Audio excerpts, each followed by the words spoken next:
In 2011-2012, the Federal Trade Commission, which regulates monopolies in the U.S., wanted to investigate Google, and a number of lower-level staffers at the Federal Trade Commission did investigate Google, and they wrote a 160-page report that said Google should be held accountable for its anti-competitive behaviors. In most of the matters, they actually recommended bringing charges. Today, Google doesn't play fair. I'm sad to say, as a Democrat, the Obama administration really blew a really important opportunity. Google is a monopoly in search. It dominates the online advertising business. So as the Federal Trade Commission is getting its investigation underway, Google officials were meeting closely with the White House while this Federal Trade Commission probe was playing out. It goes without saying that a Federal Trade Commission investigation of Google should be independent. They shouldn't have any White House interference. And right before the FTC announced its decision, the White House emailed Google's top lobbyist, Joanna Shelton, and asked for her talking points in advance of the hearing that was about to come out.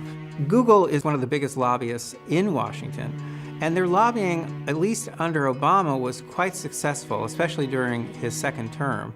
A well-documented article that appeared in The Intercept had actually quantified the relationship between Google and the Obama administration.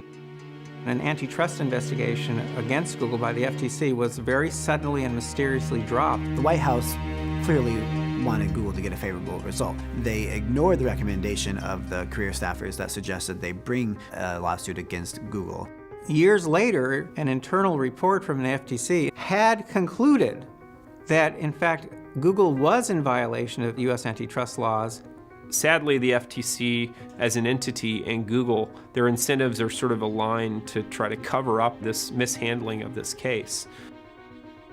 You know, you close an FTC investigation after you've been adequately convinced that the market is competitive. By every possible standard, those conclusions have not aged well.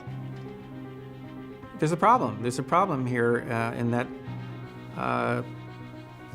the government sometimes is in Google's pocket.